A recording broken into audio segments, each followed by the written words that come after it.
ሞገስን ወይንም የእግዚአብሔርን የጸጋ ስጦታ ሊያጠፋና ከናንተ ህይወት ድራሹን ድምጥማጡን ሊያጠፋ ከሚችለው ነገር አንዱ ትዕቢት ነው። ወዳጆቼ ትህትና በዘመናችሁ ሁሉ ኃያል እንድትሆኑ ያደርጋችኋል።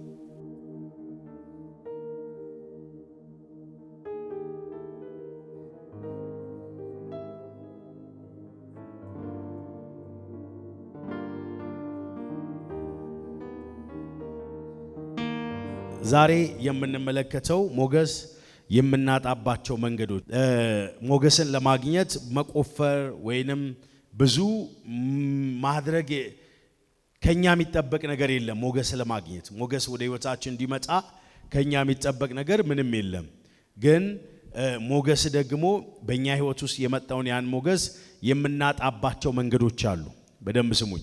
ምን የምንልባቸው የምናጣባቸው መንገዶች አሉ። ሞገስ የእግዚአብሔርን ስጦታ እግዚአብሔር ወደ ህይወታችን ያመጣውን በረከት፣ ተቀባይነት፣ የጸጋ ስጦታ ሊሆን ይችላል። እነዚህን የምናጣባቸው መንገዶች አሉ። ዛሬ እነሱን ነው የምንመለከተው። ሞገስ በእግዚአብሔር ጸጋ የሚሰጥ ቢሆንም በሰውየው የተሳሳተ አካሄድ ባህሪ ምክንያት ሊቀንስ ወይንም ሊጠፋ ይችላል። በደንብ ስሙኝ። ሞገስ ከኛ አንጻር ከኛ አካሄዳችን አንጻር ከኛ ካራክተራችን አንጻር ያ እኛ ጋር ያለው የጸጋ ስጦታ ምን ሊሆን ይችላል? ሊቀንስ ይችላል፣ ደግሞ ሊጠፋ ይችላል። ሞገስ የሚጠፋም ነው የሚቀንስም ነው፣ ደግሞ የሚጨምርም ነው። ይሄ የሚወስነው በማላይ ነው፣ በእኔና በእናንተ ላይ ነው። በደንብ ስሙኝ። ስለ ሞገስ ብዙ ተናግረናል። አንዳንድ ጊዜ በህይወት ዘመናት ሁሉ እናንተ መድረስ ማትችሉበት መድረስ የምትችሉት በቀላሉ በምንድነው ብያችኋለሁ? ከእግዚአብሔር ዘንድ በሚሰጣችሁ የጸጋ ስጦታ እርሱም ሞገስ ይባላል ብያችኋለሁ። አንድ ሰው ይኸውላችሁ ብዙ ሰው 20 እና 30 ዓመት ለፍቶ ታግሎ ማይደርስበት የእግዚአብሔር ሞገስ ያለበት ሰው በአንድ ዓመት እዛ ኮምፕሊሽመንት እዛ ፍጻሜ ላይ ሊደርስ ይችላል። ሰው ብዙ ዓመት ሊለፋ ይችላል። 10 20 30 ዓመት 40 ዓመት ሊለፋ ይችላል። 100 ዓመት ሊለፋ ይችላል። ሰው ለፍቶ ማይደርስበት ግን የእግዚአብሔር ሞገስ ያለበት ሰው በቀላሉ ምን ማለት ይችላል? መድረስ ይችላል። ደግሞ ያ የእግዚአብሔር ሞገስ የሆነ ሰዓት ላይ ያገኘ ነው፣ በሰው ዘንድ ተቀባይነት ያገኘ ነው፣ በሰው ዘንድ ከፍታ ያገኘ ነው። ያን ሊቀንስና ልናጣው እንችላለን። ማወቅ አለብን። በቃ ይሄ ሰው ወይንም ይሄ ፐርሰን እንደዚህ ነው ብቻ ብለን ዲሳይድ ማድረግ አንችልም። ሞገስ ከኛ በእኔና በእናንተ አንጻር የተደገፈና የሚወሰን ነው፣ ቀጣይነቱ ማለት ነው። ኢየሱስ ጌታ ነው። አንደኛው በህይወታችን ላይ ከእግዚአብሔር ዘንድ የተሰጠን ሞገስ ወይንም የጸጋ ስጦታዎች የሚቀንሱበትና የጸጋ ስጦታዎች ከኛ ህይወት ሊጠፉ የሚችሉባቸው የመጀመሪያው መንገድ ስንመለከት ትዕቢት ነው። ትዕቢት በጣም በጣም በጣም ለአንድ ሰው በዘመኑ ሁሉ ሞገስን ወይንም የእግዚአብሔርን የጸጋ ስጦታ ሊያጠፋና ከናንተ ህይወት ድራሹን ድምጥማጡን ሊያጠፋ ከሚችለው ነገር አንዱ ትዕቢት ነው። ትዕቢት የሞገስ ትልቁ ጠላት ነው። ትዕቢትን የሚቃወመው ሰው ሳይሆን የመጀመሪያው እግዚአብሔር ነው። ይኸውላችሁ አንዳንድ ጊዜ ሰው ሰውን ይቃወማል፣ እግዚአብሔር ያንን ሰው ላይቃወመው ይችላል። በጣም የሚገርመው ነገር ትዕቢተኛን ሰው እግዚአብሔር ነው የሚቃወመው። በደንብ ስሙኝ። ትዕቢተኛን ሰው አይደለም የሚቃወመው፣ እግዚአብሔር ነው ፊት ለፊት የሚቃወመው። ፊት ለፊት እግዚአብሔር ምን ይለዋል? ይጋፈጠዋል። ትዕቢትን እግዚአብሔር እጅግ የሚጠላው ነገር ነው። ትዕቢት እንዴት ይገለጣል?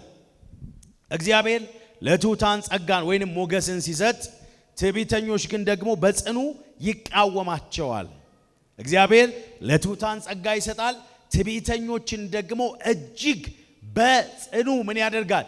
ይቃወማቸዋል ይላል እግዚአብሔር ቃል። ኢየሱስ ጌታ ነው። አሜን አሜን አሜን። ለካ እግዚአብሔር የሚቃወመው ሰው አለ። ያ ሰው ምን አይነት ሰው ነው ካላችሁኝ፣ ትዕቢተኛን ሰው እግዚአብሔር እጅግ አጥብቆ ይቃወማል። በመጽሐፍ ቅዱሳችን ላይ በጣም የሚደነቅ ሰው አለ፣ ንጉሥ ሳኦል። የሳኦልን በጣም አጠና ነበረና በጣም ነው የተደነኩት። ሳኦል የእግዚአብሔርን መንግስት ወይንም ሲመረጥ የተመረጠበትን መንገድ ሄዳችሁ ስትመለከቱ እሱም የነበረው ትህትና የትህትናን ጥልቀት ስትመለከቱ ያስደንቃቸዋል። በመጽሐፍ ቅዱስ መጀመሪያ በትህትና ሳለ ሞገስ ነበረው፣ በኋላ ግን በትዕቢት የራሱን ፍቃድ ማድረግ ሲጀምር ሞገስ ተገፎ መንግስቱም ተወሰደበት። አያችሁ ሳኦል የእግዚአብሔርን መንግስት ለማገልገል ሲጀምር የመጀመሪያው የእስራኤል ንጉስ ነው። ሳኦል እስራኤልን እንዲመራ ሲመረጥ የተመረጠባቸው ምክንያቶች አንድና አንድ ሞገስ ብቻ ነበር። ዘሩ ለዛ ብቁ አልነበረም። ራሱ ተናግሯል። በመጽሐፍ ቅዱሳችን ላይ አንደኛ ሳሙኤል ምዕራፍ 9 ቁጥር 21 ላይ ሳኦል ያቅ ነበር ስለራሱ ራሱን ዝቅ አድርጎ ያይ ነበር። ለምንድነው ካላችሁኝ ትህትናን በጣም ያንጸባርቅ ነበር። ሳኦል ነብዩ ሳሙኤል ለመጀመሪያ ጊዜ ተገናኝቶ በተገናኘው ሰዓት ላይ ካስታወሳችሁ ነብዩ ሳሙኤል መጥቶ ሲገናኘው ሳሙኤል ለእስራኤል የተመረጠ መሪ መሆኑን ሲነግረው ሳኦል በጣም የሚገርማችሁ ነገር የመለሰለት ምላሽ እጅግ ትህትና የተሞላ ነው። አንደኛ ሳሙኤል ላይ አሁን ያለውን ቃል እስቲ አንብብልኝ። እሺ አያችሁ እኔ ከእስራኤል ነገዶች ከምን ከሚያንስ ነገድ እሺ ምን አይደል ቢንያማዊ አይደለሁም ምን እሺ አንደኛው ወገኔ ምን ያለ ነው ያነሰ ነው ዘሬ ቢንያማዊ ነው እሺ ወገኔ ከቢንያም ነገድ እሺ ወገኖች ሁሉ የሚያንስ አይደለምን እሺ እንግዲያስ ያለው ነገር ለምን ትተኛል? ይኸውላችሁ አያችሁ መጣና ሳሙኤል እንደዚህ ንጉስ እንደሚሆን የወደፊቱን ፊውቸር ሲነግረው በጣም በትህትና የተሞላ ሰው ስለሆነ ይገባኛል አይደለም ያለው። አይ ይሄ ፖዚሽን ይገባኛል ብሎ አይደለም የተነሳው። በትህትና እኔ ዘር ያለ ጎሳዬ ብሎ ተናገረ። ምን ያለ ነው? ዝቅ ያለ ስለራሱ ያለው እይታ ዝቅ ያለ ነበረ። ይሄ ምን ነው የሚያሳየው? ትህትናን ነው የሚያሳየው። ሁሉ ጊዜ አንደኛው ትዕቢት ስለራሳችሁ ያላችሁን አመለካከት ከፍ ማድረግ ነው። ትዕቢት እንደ እግዚአብሔር ቃል ራሳችሁን መጥራት ሳይሆን ምን ማድረግ ራሳችሁን ከሚገባችሁ የበለጠ በትዕቢት ስለራሳችሁ ያላችሁን አመለካከት ማንጸባረቅ ይሄ ትዕቢት ነው። በሳኦል ሕይወትም ላይ ስንመለከት የትዕቢት ሕይወት አይታይም። ትሁት ነበረ ሳኦል። ይሄ ለኔ አይገባኝም፣ ንግስናው ምን አይለኝም አይገባኝም ይል ነበረ ሳኦል። ኢየሱስ ጌታ ነው። ክብር ለናዝሬቱ ለኢየሱስ ይሁን።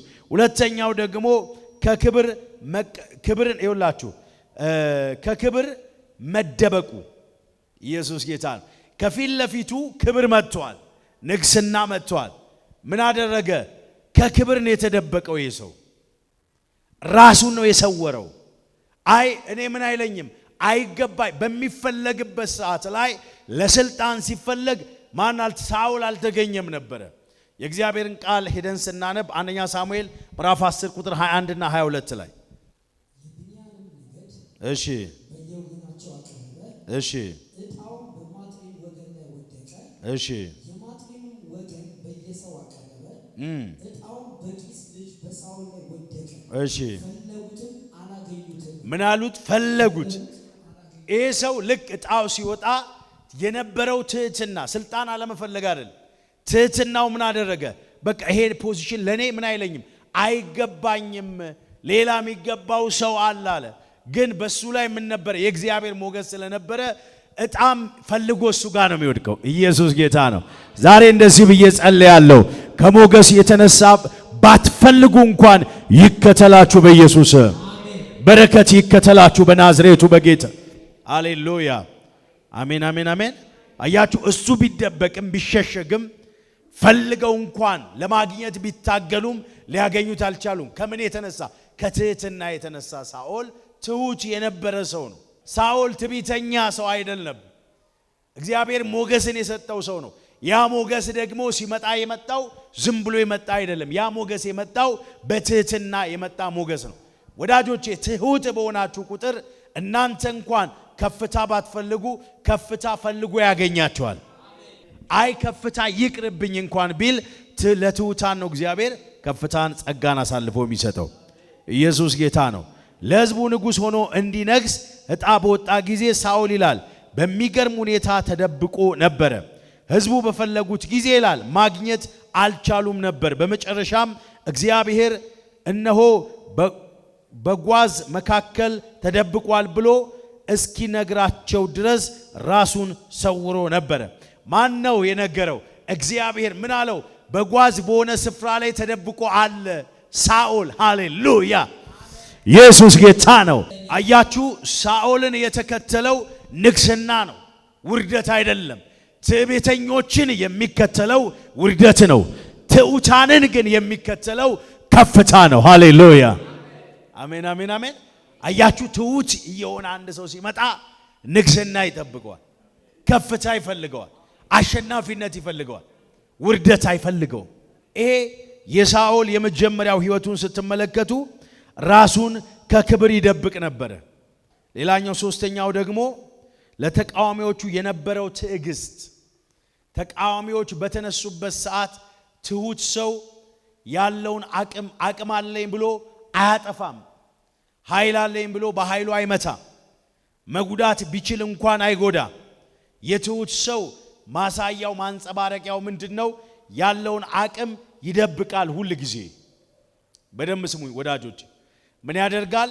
ያለውን አቅም ይደብቃል። አቅም እንኳን ቢኖረው ማጥፋት ቢችል መጉዳት ቢችል እንኳን መጉዳት አይፈልግም። ይሄ የትሑት ሰው ማንጸባረቂያና ማሳያ ነው። ኢየሱስ ጌታ ነው። አንደኛ ሳሙኤል መጽሐፍ ምዕራፍ 10 ቁጥር 27 ላይ እንደዚህ ይላል፣ ምንም የማይረቡ ሰዎች ግን ይህ ሰው እንዴት ሊያድነን ይችላል? ከዛ በኋላ እንደዚህ ያለ ይህ ሰው እንዴት ሊያድነን ይችላል አሉ። ናቁትም፣ እጅ መንሻም አላቀረቡለትም። እርሱ ግን ዝም አላቸው። ምን አይነት ሰዎች? ምናምንቴ ሰዎች። ያ ማለትን ማለት ነው። በሳኦል ፊት ይሄን ያህል ኃይል የላቸውም፣ ጉልበት የላቸውም፣ አቅም ያላቸው ሰዎች አይደሉም። ሳኦልን መጉዳት የሚችሉ ሰዎች አይደሉም። እነዚህ ሰዎች ተራ የሆኑ ሰዎች ተራ ስለሆኑ ሳኦል አቅም አለኝ ጉልበት አለኝ ብሎ ትህትናውን በእነሱ ላይ መግለጡን አልተወም። ኢየሱስ ጌታ ነው። እነሱ የፈለገ ነገር ሲያደርጉ አይ አቅም አለኝና አጠፋቸዋለሁ፣ ድራሻቸውን አጠፋለሁ ብሎ አልተነሳም ሳኦል። ሊባራዛ ካቲሌጌቦስ በጣም የሚገርማችሁ ነገር በዛ ሰዓት ላይ ሳኦል ያለውን አውቶሪቲ ያለውን ስልጣን ተጠቅሞ ድራሻቸውን ማጥፋት ይችል ነበር። ምኑን? ድራሻቸውን ማጥፋት ይችል ነበር። ሳኦል ግን ይህንን አላደረገም። ትሑት ሰው አቅም ቢኖረውም አቅም ያለው አቅሙን ከትህትና የተነሳ አቅሙን ሆልድ ያደርጋል። ትሑት ሰው አቅም ስላለው ሰውን አያጠፋም፣ ሰውን አይጎዳም። ሰው የጎዳው ራሱ አይጎዳም። የሳኦል ትህትና ይሄን ያህል የጠለቀ ነበረ ወዳጆቼ። ሳኦል ንጉሥ ሆኖ በተቀባ ጊዜ ይላል ጥቂት ምናምንቴዎች የተባሉ ሰዎች ይህ ሰው እንዴት ሊያድነን ይችላል በማለት ናቁት ይላል። ይሄ እንዴት ሊያድነን ይችላል ብለው የመጀመሪያው በንቀት ተነሱ።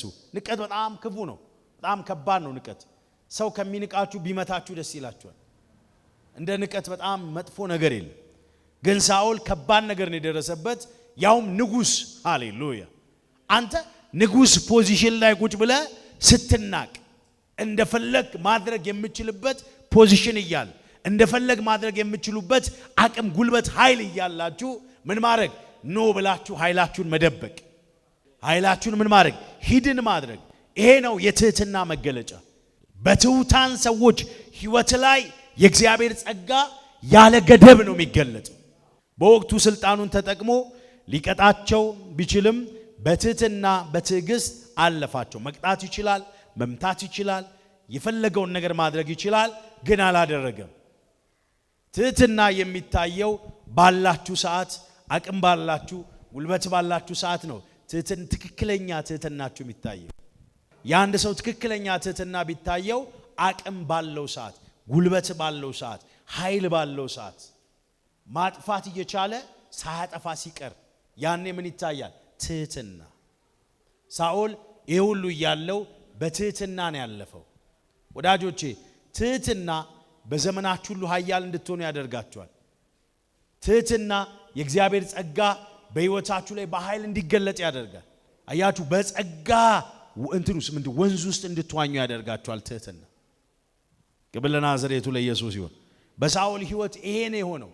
ለካ ማወቅ ያለባችሁ የእግዚአብሔር ጸጋ በሕይወታችሁ ላይ ሲመጣ መጠንቀቅ ያለባችሁ ነገር ምንድነው ቢኖር ሞገስ በእናንተ ላይ ሲመጣ መጠንቀቅ ያለባችሁ ምንድነው ብላችሁ ብትጠይቁኝ ከትዕቢት ህይወት ራሳችሁን ማራቅ ከትዕቢት ህይወት ራሳችሁን አጥብቃችሁ ማራቅ እግዚአብሔር ትዕቢተኞችን እጅግ አይውላት ዝም ብሎ አይደለም እጅግ ነው እግዚአብሔር ትዕቢተኞች ጋር የሚጋፈጠው ትዕቢተኞችን የሚቃወመው እግዚአብሔር ራሱ ዳይሬክትሊ እግዚአብሔር ነው የሚጋጨው የትህትና ደግሞ መገለጫዎች በደንብ ሳኦል ኦራማቻካታ ኢየሱስ ጌታ ሳኦል የትህትናን መገለጫ በደንብ ያሳየ ሰው ሌላኛው አራተኛው ድል ካደረገ በኋላ ክብሩን ለእግዚአብሔር መስጠት ሳኦል ይሄንን አድርጓል ድል ወደ ህይወቱ መጣ ያ ድል ወደሱ ሲመጣ ያ ድል መምጣቱን ክብር የሰጠው ለማን ነው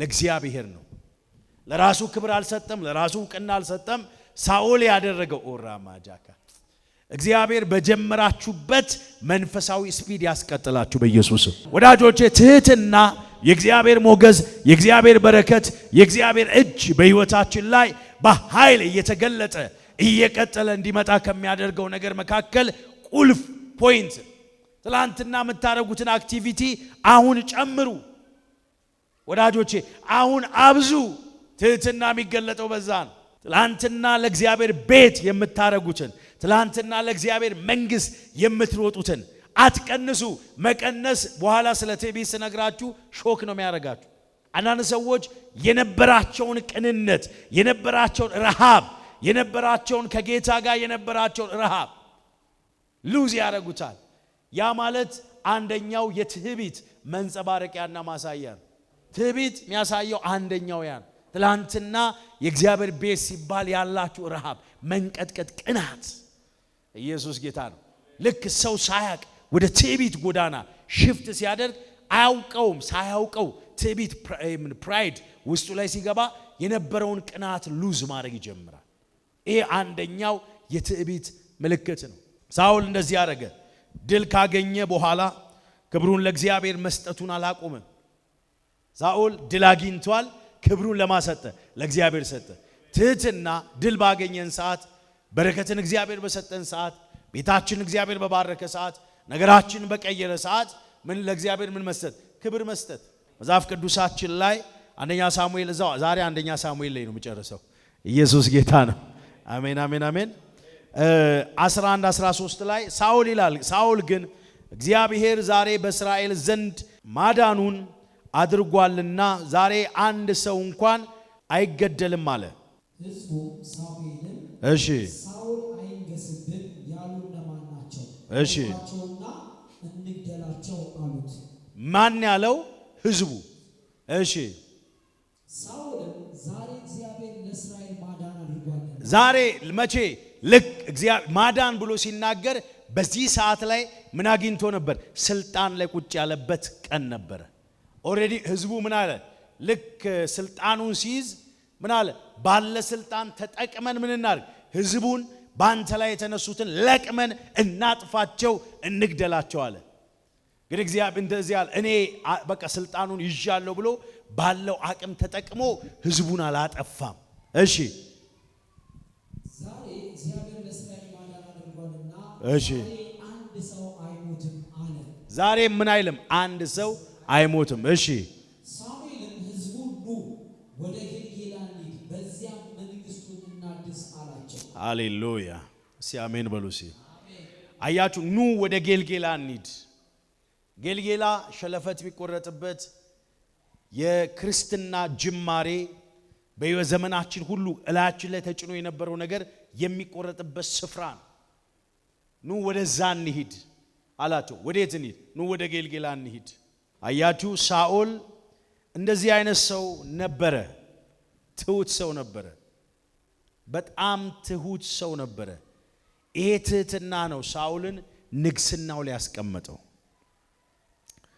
ኢየሱስ ጌታ ነው ድሉን የራሴ ችሎታ ነው ብሎ አልተነሳም ሳኦል ድል አግኝቻለሁ ይሄ ድል የራሴ ችሎታ ነው የራሴ አቅም ነው የራሴ ቤተሰብ ነው የራሴ ዘር ነው እኔ ብዙ ሰው ስለማቅ ነው ብሎ አልተነሳም ሳኦል ክብሩን ወደ እግዚአብሔር ከመስጠት ፈቀቅ አላለም ትህትና እነዚህ አራት ነገሮችን በሳኦል ሕይወት ላይ በደንብ መመልከት እንችላለን። በጣም እጅግ ትሁት የነበረ ሰው ነው ሳኦል። ግን ሄዳችሁ ታሪኩን በደንብ ስታነቡ ይሄ ትህትና የቆየው በሳኦል ሕይወት ላይ አጭር እድሜ ነው፣ ረጅም ዘመን አልቆየም። አያችሁ የእግዚአብሔር ነገር በሕይወታችሁ ላይ እንዲቀጥል፣ የእግዚአብሔር ፕሮግራም በቤታችሁ ላይ እንዲቀጥል በተቻላችሁ አቅም ትዕቢተኝነትን ከሕይወታችሁ ልታስወግዱ ያስፈልጋል። አያችሁ ሳኦል ከትህትና ወደ ትዕቢት ሲቀየር ያደረጋቸው ነጥቦች አሉ። አንደኛው የእግዚአብሔርን ትህትና መናቅ ጀመረ። የእግዚአብሔርን ምን ትእዛዝ ምን ማድረግ ጀመረ? መናቅ ጀመረ። እግዚአብሔር መጥቶ እነዚህን አስወግድ ሲል ኦሬዲ ወደ ትዕቢቱ ሲገባ፣ አንደኛው ትዕቢት ምንድነው? እግዚአብሔርን አለመታዘዝ ትዕቢት ነው። ከኔ ጋር ናችሁ? እግዚአብሔር ጸልዩ ሲላችሁ አለመጸለይ ትዕቢት ነው። እግዚአብሔር እንደዚህ አድርጉ ሲላችሁ አለማድረግ ምንድነው? ትዕቢት ነው። ሳኦል ጋር መጣና እነዚህን እንደዚህ አስወግድ ሲለው ሳኦል የመጀመሪያው እንደዚህ ያለ ነገሮች ላይ ፕራውድ ማድረግ ጀመረ፣ ኖ ማለት ጀመረ። አንደኛው በህይወቱ ይሄ ነው የሆነው። በመጽሐፍ ቅዱሳችን አንደኛ ሳሙኤል ምዕራፍ 13 ከ13 እስከ 14 ላይ ሳሙኤልም ይላል ሳኦልን ሰነፍ ነህ፣ አምላክ እግዚአብሔር የሰጠን ትእዛዝ አልጠበቅም። ከዛ በኋላ አሁንም ይላል መንግስት አይቆምም። ትዕቢት ይኸውላችሁ ያ መንግስቱ ላይ የወጣው ወደ ንግስና የገባበት ከፍታውን ሳኦል የተቆጣጠረው በትህትና ነው። ያ ትህትና ወደሱ ምን አመጣ? ሞገስ አመጣ። ወደሱ ምን አመጣ? ያ ሞገስ ስልጣን አመጣ፣ አውቶሪቲ ፖዚሽን መጣ። ኢየሱስ ጌታ ነው። ትህትና እየጨመረ በመጣ ቁጥር በእግዚአብሔር መንግስት ላይ እግዚአብሔር ራሱ እያከበደ ይመጣ። ልክ በእግዚአብሔር መንግስት ላይ ሞገስ እየከበደ ሲመጣ በዚህ ምድር ላይ አለመክበድ አትችልም። በዚህ ምድር ላይ ስልጣን አለማግኘት አትችልም። ቢገፉ እንኳን ገፍተው ከፍታ ላይ ያስቀምጠዋል። አንተም እንኳን አልፈልግም ብትል ወስደው ከፍታ ላይ ያስቀምጠዋል። ባትፈልጉት እንኳን ይሄ ቅርብኝ ብትሉ እንኳን የምኑ ሞገሱ ከፍታውን አሳልፎ ይሰጣቸዋል። አጃላ ማራስ የእግዚአብሔር ሞገስ ማለት ክብደት ማለት በሄድክበት ትከብዳል። እግዚአብሔር ካንተ ጋር መሆኑ እንዲሁ ይታወቃል። ሰዎች ካንቺ ጋር መሆኑን እግዚአብሔርን ማየት ይጀምራሉ። ማን ነው ጮሆ አሜን የሚል ሰው? እውነትም እግዚአብሔር ከሱ ጋር አለ፣ እውነትም እግዚአብሔር ከሷ ጋር አለ መባል ይጀምራል። ይሄ በኢየሱስም በዘመናችሁ ሁሉ ይሁን በኢየሱስ ክብር ለናዝሬቱ ለኢየሱስ ይሁን። አያችሁ ሰው ከትህትና ኢሚዲየትሊ ፊቱን ሲያዞር ወደ መቀየር ሲጀምር ከላዩ ላይ የሆነ ነገር ሞገስ ማለት ምን እንደሆነ እናንተ ሰዎች ያያሉ፣ ግን የተለየ እናንተ ላይ ፌቨር መምጣት። ሰው እኮ ያያል። ልክ ሲያያችሁ ምናምን ሊደነግጡላ ይችላል። ከኔ ጋር ናችሁ? ከውፍረት ጋር የተያዘ አይደለም፣ ከቅጥነት ጋር የተያዘ አይደለም። ኢየሱስ ጌታ ነው። ከናንተ ከሆነ ነገር ጋር ከውጫዊ ነገራችሁ ጋር የተያዘ አይደለም፣ ከመኪናችሁ ጋር የተያዘ። አንዳንድ ሰዎችን ይሁ መኪና እየነዱ V8 ሊነዱ ይችላል። ስታዩዋቸው የሆነ ገለባ ናቸው። እውነቴን እኮ ነው የምነግራችሁ። አንዳንዱ በእግሩ ወክ እያደረገ ገና ስታዩት የሆነ የሚያስፈራ ፌበር አለበት። ሲጫዋቸው አሜን በሉስ። እያወራው ያለሁት ይሄኛውን ነው። በእግር ወክ እያደረግ በመኪናም ወክ እያደረግ ክብደት ኖሮ ትመላለሳል። አያችሁ ተራራ ላይ እንዳለ ሰው ተሆኑ ይሁንና አንድ ሰው ትዕቢት ውስጡ ላይ ሲገባ ከታችኑ እንዲያ በቃ ሰውን መናቅ ይጀምራል። እኔ እንደዚህ ነኝ ማለት ይጀምራል። የእግዚአብሔርን ትእዛዝ ሳይሆን እኔ በራሴ መንግስቴን እያለ ይጀምራል። ታስታውሳል? ናቡከደነጾር ነው አይደል? መንግስት በራሴ የሰራዋት መንግስት ያለ አጃጃጅ ልክ ገና እንደዚህ ማለት ሲጀምር ኢሚዲየትሊ አቤት እግዚአብሔር እጅግ የሚቃወመው ትዕቢተኞችን እጅግ በአንዴ ነው የመታው። እንደ እንስሳ 7 ዓመት ጫካ ውስጥ ኢየሱስ ጌታ ነው። አንተ ከቤተ መንግስት ከከፍታ ወጥቶ ወደ ጫካ ውስጥ ከከፍታ ወጥቶ ጫካ ውስጥ አይ እግዚአብሔር ይጠብቀን። አሜን አሜን አሜን። ሁለተኛው ነጥብ ወዴት የተቀየረበት ወደ ትዕቢት ሽፍት ሲያደርግ እንደዚህ በራሱ ውሳኔ መስራትና ለሳሙኤል ምክር አለመገዛት ጀመረ። ብቻዬን እንደፈለኩ ማድረግ ይችላል። ምክር መስማት ተወ። ሳኦል he's the man of God, he's the prophet of God፣ የእግዚአብሔር ሰው ነው። በብሉይ ኪዳን ላይ እግዚአብሔር ንግስናን ሲሰጥ ሁሉ ጊዜ የሚያደርገው ነብይና ንጉስ ነው። ነብይ የእግዚአብሔርን ድምጽ እየሰማ ለንጉሱ መልእክት ይነግረዋል። እንደዚህ አድርግ፣ እንደዚህ ግባ፣ እንደዚህ ውጣ። በዛ ዘመን ነገስታቶች በራሳቸው ዝም ብለው የሚወስኑ አይደሉም። ከነቢያት ጋር ተመካክረው ነው የሚወስኑት። በደንብ ስሙ። ከማን ጋር? ከነቢያት ጋር ተነጋግረው ነው የሚወስኑት። ደሴም ሳሙኤል ትህትናውን እኮ ያውቃል። ሳሙኤል ግን ያ ትህትና ሉዝ አደረገ። ካን ዩ ኢማጂን?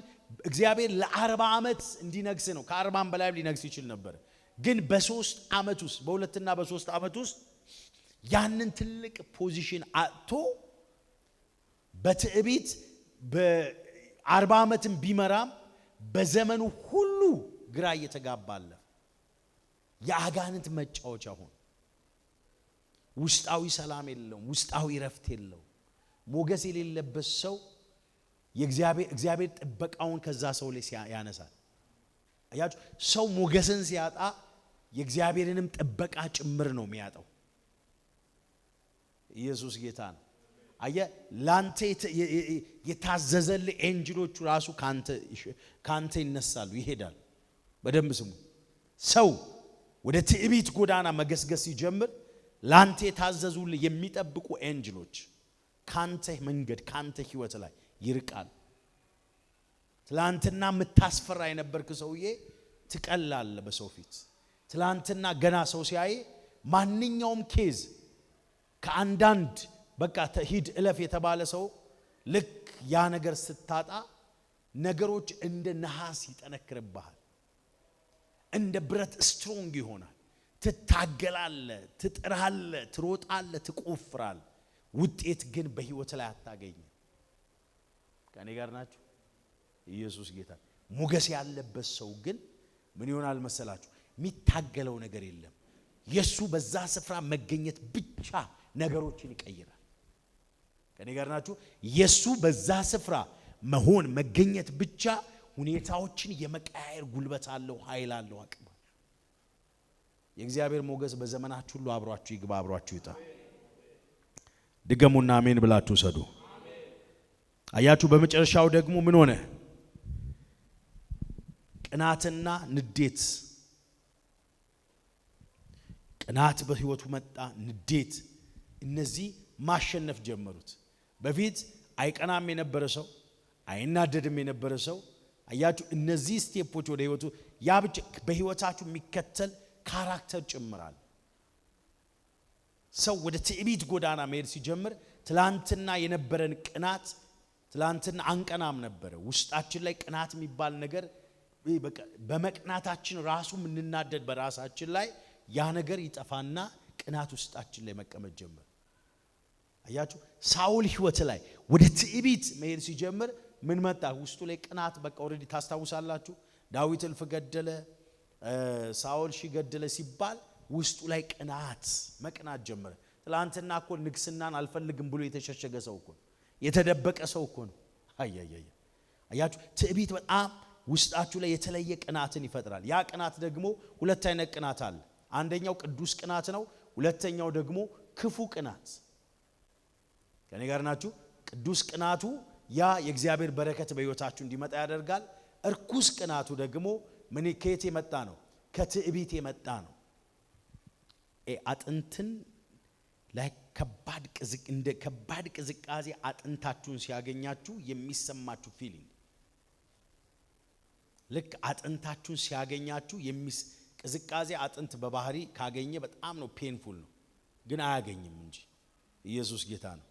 አሜን አሜን አሜን። ላይክ እንደዛ አይነት ከባድ ስሜት ፊል ታደርጋላችሁ። ውስጣችሁን አጥንት ውስጣችሁን የመብላት ጉልበት አለ። አጥንታችሁን ጉልበት የማሳጣት ኃይል አለው። ምን? ቅናት፣ ትዕቢት። ኢየሱስ ጌታ ነው። አሜን በሉ። ክብር ለናዝሬቱ ለኢየሱስ። አጥንት ውስጥ ነው የሚገባው። ያዋርዳል። ትዕቢት አንገት ያስደፋል። እግዚአብሔር ከዚህ ይጠብቀን። ኢየሱስ ጌታ ነው። እና ትዕቢት እጅግ ክፉ ነገር ነው በዘመናችን ሁሉ። እግዚአብሔር ከዚህ ይጠብቀን። ሃሌሉያ። አሜን አሜን አሜን።